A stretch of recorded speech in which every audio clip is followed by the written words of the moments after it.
जहाँ छोड़ा था वहीं पे कंटिन्यू करते हैं फ्लक्स गॉस थ्योरम के स्टेटमेंट पे।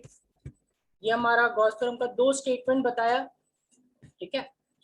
पहला चीज था कि फ्लक्स जो होता है, the flux across a close surface is 1/ε0 times of charge enclosed in the surface, ठीक है। तो 1/ε0 टाइम्स का मतलब हो गया कि आप ε0 से चार्ज को डिवाइड करना है, कौन से चार्ज को, जो सरफेस के अंदर है। ये पहला स्टेटमेंट था। दूसरा स्टेटमेंट, तीसरा स्टेटमेंट, इसी को हम लोग दूसरा और तीसरा स्टेटमेंट को ही थोड़ा सा टर्न एंड ट्विस्ट किए। टर्न एंड ट्विस्ट करने का मतलब हो गया कि जो फ्लक्स है वो फ्लक्स को लिखने का आपका दो और तरीका था, dot product of electric field with area vector. तो फ्लक्स के जगह पे हम लिख दिया था dot product of electric field with area vector, ठीक है। तो ये दूसरा स्टेटमेंट बन गया। फिर तीसरा एक आ गया, कौन सा, द सरफेस इंटीग्रल। अब सरफेस इंटीग्रल का मतलब ई dot D A, the surface integral of electric field, the surface integral of electric field around a closed surface is 1/ε0 times of charge enclosed in the surface। यानी कि जो भी charge है वो 1/ε0 time से होगा, जो चार्ज उसके इनसाइड है सरफेस के। कैसा सरफेस होना चाहिए, क्लोज सरफेस, ठीक है। तो वो किसके बराबर होगा, surface integral of electric field, right. Surface integral of electric field यानी ई डॉट डी। अब इंटीग्रेशन के ऊपर एक सर्कल का सिंबल, इसका क्या मतलब हुआ, तो इंटीग्रेशन के ऊपर जब सर्कल का सिंबल रहेगा तो उसका मतलब होता है इंटीग्रेशन करना है लेकिन क्लोज सरफेस के अराउंड, ठीक है। अब क्लोज सरफेस के अराउंड करना है तो ओपन नहीं होना चाहिए, कोई भी सरफेस ओपन नहीं होना चाहिए। ओपन होगा तो फिर गॉस थ्योरम वैलिड नहीं होगा। तो flux is equal to E dot D A is equal to Q in by epsilon naught. क्या ये दोनों स्टेटमेंट सबको समझ आया?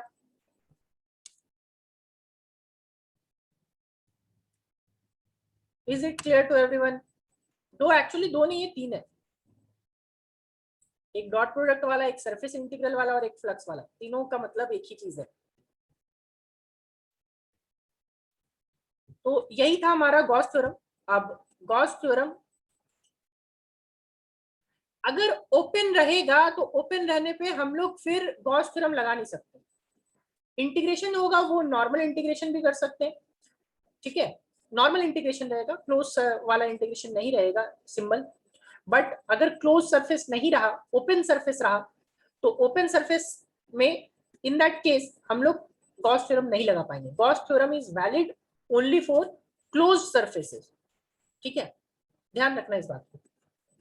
नाउ इसके बाद हम लोग आते हैं कि आखिर इसका प्रूफ। अब ध्यान से इस बात को समझिएगा, प्रूफ बहुत इंपॉर्टेंट है। ये आया कहां से, ठीक है।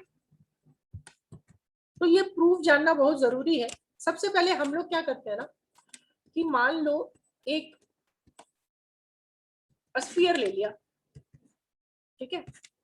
और स्फीयर लेने के बाद इसमें हम लोग लगा के कोशिश करते हैं कि क्या चीजें होती है, ठीक है।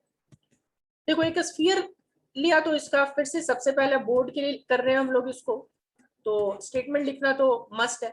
स्टेटमेंट लिखना मस्ट है। क्या लिखेंगे स्टेटमेंट में, तो स्टेटमेंट में हम लोग को ये चीज, जो भी चीज हम लोग लेंगे वही चीज लिखना है वापस से। यानी कि लेट अस कंसीडर, क्या है ये, एक स्फीयर है, consider a spherical Gaussian surface, a spherical, अब spherical Gaussian surface, एक नया वर्ड यूज कर रहा हूँ, Gaussian surface। Gaussian surface का मतलब हुआ कि ऐसा सरफेस जो गॉस थ्योरम को फॉलो करे, गॉस थ्योरम को फॉलो करे, यानी कि क्लोज सरफेस होना चाहिए। Let us consider a spherical Gaussian surface. ध्यान रखना, Gaussian सरफेस का मतलब ऐसा सरफेस जो गॉस थ्योरम को फॉलो करेगा, यानी कि क्लोज सरफेस, ठीक है। Of radius r as shown below, ठीक है। the electric field at its surface is the electric field at its surface is capital E, ठीक है, इसको कैपिटल ई लेके चल रहे हैं। इस स्फीयर की वजह से यहाँ पे सेंटर पे and charge of radius R and charge Q भी लेना है अपने को, charge Q at its centre, याद करो सेंटर पे हम लोग या फिर अंदर हम लोग एक चार्ज लेते हैं एट इट्स सेंटर, ठीक है। और इलेक्ट्रिक फील्ड क्या है, तो इलेक्ट्रिक फील्ड ई है, ये चीज ध्यान रखना। ये स्टेटमेंट हो गया, वापस से हम लोग इस पे चेक करते हैं कि क्या चीज हमने ली। सेंटर पे ले लिया और सेंटर पे यहाँ पे चार्ज क्या है, तो सेंटर पे चार्ज आपका क्यू है। रेडियस इसका कितना है, तो रेडियस इसका आर है, ठीक है। नाउ इसके सरफेस पे इलेक्ट्रिक फील्ड, यानी कि इसके किसी एक सरफेस पे जो इलेक्ट्रिक फील्ड होगा, तो वो इलेक्ट्रिक फील्ड यहाँ पे मैं लेके चल रहा हूँ। और इलेक्ट्रिक फील्ड इस जगह पे क्या हो गया, इसकी वैल्यू है E, और E की वैल्यू आपको याद होनी चाहिए कि KQ/R² होता है, ठीक है। E की वैल्यू कितनी हो जाएगी, KQ/R²। Here E equals to KQ divided by R², ठीक है। और दूसरा इसका एरिया वेक्टर जो होगा वो भी रेडियली आउटवर्ड्स होगा, यानी कि इस जगह पे देखो, इसी सरफेस के बारे में जब हम बात करेंगे तो एरिया वेक्टर जो होगा वो भी इसी साइड होगा, और एरिया वेक्टर की वैल्यू कितनी होगी, DA, ठीक है। अब वो लोग सर DA ऐसे ही क्यों लिए, अलग डायरेक्शन में क्यों नहीं लिए, राइट। किसी के भी माइंड में आ सकता है कि सर अलग डायरेक्शन में तो हम लोग ले सकते हैं। तो अलग डायरेक्शन में नहीं लेने का रीजन ये है कि मैंने आपको बताया था कि area vector is always perpendicular on the surface, या फिर रेडियली नॉर्मल, रेडियली आउटवर्ड्स, ठीक है। अगर स्फीयर का आपको याद हो तो स्फीयर में हमने इसका नॉर्मल लिया था, यहाँ पे देखो स्फीयर जब कंसिडर किया था तो स्फीयर में हर जगह पे इस पे नॉर्मल ले गए, देखो एक के कैप जाता था, कहाँ गया स्फीयर के केस में, ये देखो ये पहले ही बता रखा है कि अगर डीएस लेंगे तो यहाँ पे परपेंडिकुलर होगा एन कैप, यहाँ पे डीएस लेंगे तो यहाँ पे परपेंडिकुलर होगा एन कैप, ठीक है। ये इसमें ऑलरेडी बता रखा है, n cap is unit vector along the direction of radius, है ना, राइट। तो अब इसी चीज को कंसिडर करते हुए वापस से हम लोग जाएंगे, और वापस से जाने के बाद यहाँ पे इसको प्रूफ हम लोगों को करना है, हम लोगों को प्रूफ करना है कि वो कैसे काम करता है, ठीक है। तो सबसे पहले तो ये बताओ कि इस इलेक्ट्रिक फील्ड और एरिया वेक्टर के बीच का जो एंगल होगा वो कितना होगा, ये बताओ आप लोग बताइए कि इलेक्ट्रिक फील्ड और एरिया वेक्टर दोनों के बीच का एंगल कितना होगा। 90, फिर से सोचो, एक जया ने बोला 0, ज्योत्सना ने बोला 0, ठीक है, आप लोग दोनों का सही है। और बाकी लोगों को 0 नहीं लग रहा, अरे सेम डायरेक्शन यानी कि 0 डिग्री, सेम डायरेक्शन का मतलब हो गया 0। यस सर, 0 डिग्री होगा, डायरेक्शन सेम है सर। यस एग्जैक्टली, ठीक है। तो यहाँ पे हम लोग 0 डिग्री लेंगे। अब क्या बोला अपने को, सरफेस इंटीग्रल करना है, ठीक है, ध्यान से मेरी बात को समझना, सरफेस इंटीग्रल करना है, ठीक है। तो सरफेस इंटीग्रल करना है तो हम लोग को क्या करना है, सरफेस इंटीग्रल, तो सरफेस इंटीग्रल करते हैं, आ जाओ।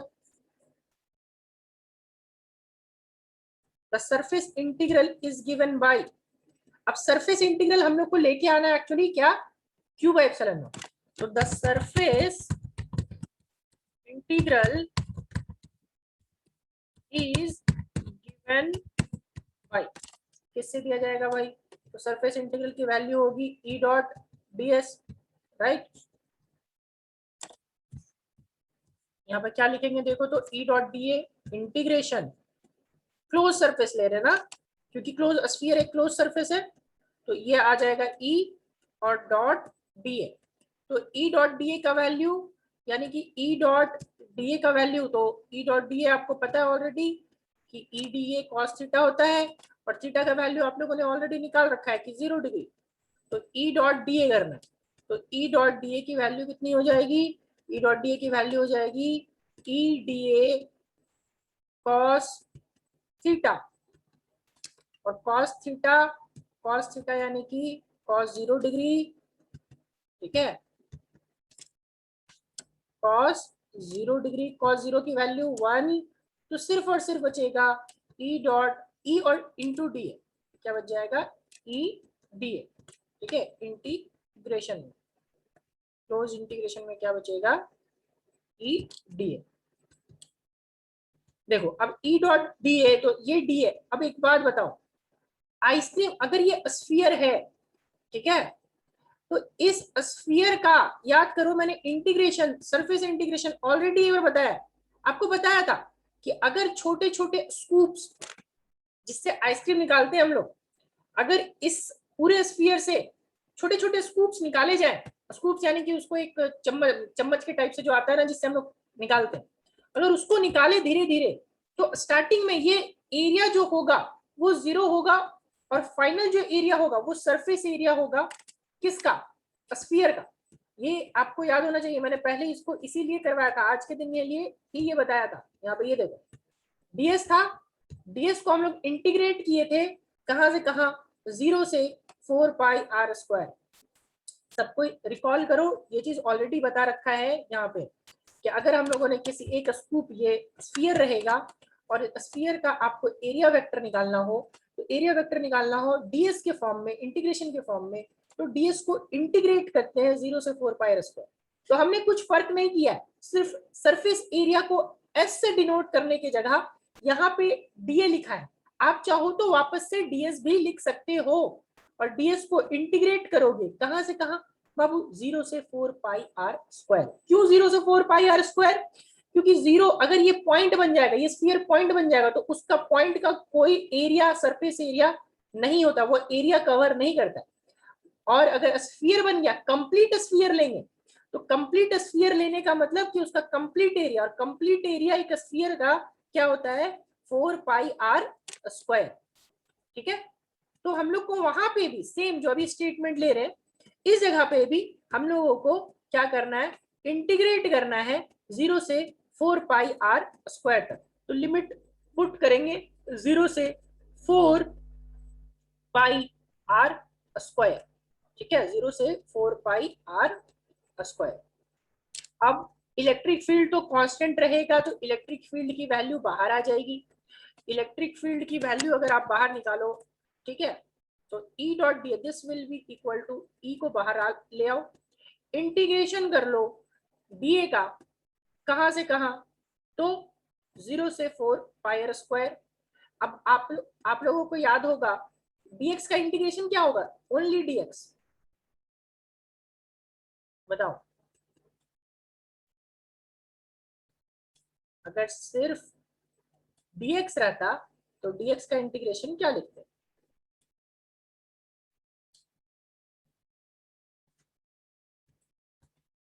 x, यस एग्जैक्टली, dx का इंटीग्रेशन क्या होगा x। बाबू डिफरेंशियल इंटीग्रेशन पीछा नहीं छोड़ सकता, मैं पहले ही बता रहा हूँ कि कभी भी ये पीछा नहीं छोड़ेगा, तो आपको ये ध्यान रखना ही पड़ेगा, नहीं ध्यान रखोगे तो फिर कुछ ऑप्शन नहीं है हमारे पास, ठीक है। चलो, तो डीए का इंटीग्रेशन, तो इसी तरह बताओ डीए का इंटीग्रेशन क्या हो जाएगा, dx का x करेक्ट है, तो डीए का a, डी का क्या होगा सो बताओ, a, यस एग्जैक्टली। तो यहाँ पे आप लिखोगे e की वैल्यू, मतलब इंटीग्रेशन का वैल्यू a, और a का जो लिमिट पुट करना है आपको कहां से कहां बाबू, 4 पाई आर स्क्वायर। याद करो ये डेफिनेट इंटीग्रेशन है, डेफिनेट इंटीग्रेशन में c नहीं आता था, इंडेफिनिट में c आता था और डेफिनिट में c नहीं आता था। तो ये हो जाएगा 0 से 4 पाई आर स्क्वायर, ठीक है। अब यहाँ पे आप वापस से e की वैल्यू पुट कर दो, ठीक है। तो e की वैल्यू आप ऑलरेडी जानते हो कि के क्यू बाई आर स्क्वायर होता था, ये मैंने ऑलरेडी गॉस थ्योरम के बाद करवा रखा है। तो इलेक्ट्रिक फील्ड की वैल्यू हो जाएगी के क्यू बाई आर स्क्वायर, ठीक है। और साथ में एरिया का वैल्यू यहाँ पुट करोगे तो एरिया का वैल्यू ये आ जाएगा 4 पाई आर स्क्वायर और माइनस 0, 4 पाई आर स्क्वायर और माइनस 0, तो वो फिर से क्या हो जाएगा 4 पाई आर स्क्वायर ही हो जाएगा। नाउ एक चीज और, के का वैल्यू क्या होता था आप लोग बताओगे? एप्सिलॉन नॉट के टर्म से बताइएगा, के का वैल्यू क्या होता था? What is the value of के, कैपिटल के?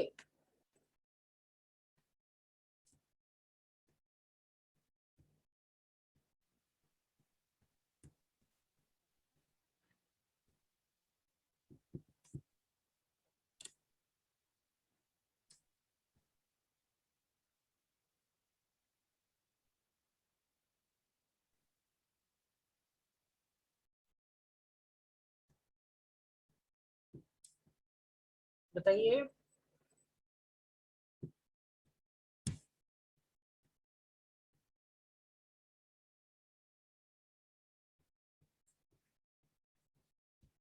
One by four pi epsilon not times, yes, 1/4 pi epsilon not. तो के की वैल्यू यहाँ पे मैं पुट कर रहा हूँ, ध्यान से समझना, 1/4 पाई एप्सिलॉन नॉट, ठीक है, 1/4 pi epsilon naught, Q by R square बच जाएगा। के की वैल्यू पुट की 1/4 पाई एप्सिलॉन नॉट, और तो के का वैल्यू आ गया ये 1/4 पाई एप्सिलॉन नॉट। क्यू कब है तो यहाँ पे क्यू आ जाएगा, फिर डिवाइडेड बाई आर स्क्वायर रहेगा ही, और फिर ये इधर से जो 4 पाई आर स्क्वायर है मल्टीप्लीकेशन में वो भी रहेगा, ठीक है। अब क्या क्या चीज कटेगा देखो तो, 4 पाई कटेगा, आर स्क्वायर कटेगा, तो आपके पास बचेगा क्या, सिर्फ और सिर्फ क्यू बाई एप्सिलॉन नॉट, ठीक है। ये देखिए 4 पाई मैंने काट दिया यहाँ पे, ये आपका 4 पाई और ये 4 पाई कैंसल आउट, ये आपका आर स्क्वायर और ये आपका आर स्क्वायर कैंसल आउट, तो आपके पास सिर्फ और सिर्फ क्या बचा, सिर्फ और सिर्फ बचा क्यू बाई एप्सिलॉन नॉट, ठीक है। सिर्फ यहाँ पे आपके पास आ गया क्यू बाई एप्सिलॉन, और यही ई डॉट डी ए, यही अपने को प्रूव करना था कि ई डॉट डी ए की वैल्यू कितनी है, क्यू बाई एप्सिलॉन नॉट, और इसी को बोलते हैं फाई, फाई यानी कि फ्लक्स, ठीक है। तो यहाँ पे इसको हम लोग कंप्लीट करते हैं, ई की वैल्यू क्या हो गई, सो फ्लक्स, फ्लक्स की वैल्यू कितनी, phi, phi equals to integration E dot D A जो भी निकाला, बहुत सारे किताब में आपको ई डॉट डी एस भी दिखेगा, तो ई डॉट डी ए लो या ई डॉट डी एस लो, दोनों एक ही बात है, ठीक है। E dot D A is equals to 2/एप्सिलॉन नॉट, यही हम लोगों को प्रूव करना था, ठीक है। और लास्ट में वापस से हेंस प्रूव्ड, इसको ध्यान रखना है, ये प्रूफ बहुत इंपॉर्टेंट है बाबू, बोर्ड्स के लिए पहले ही बता रहा हूँ, तो इसको वापस से सब आज प्रैक्टिस करना है सबको, ठीक है। यहाँ तक सबको क्लियर?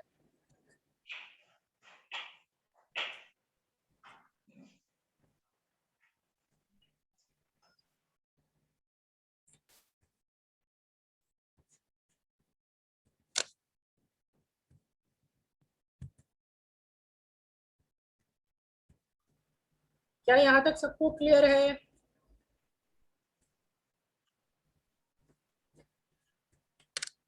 चलो ओके,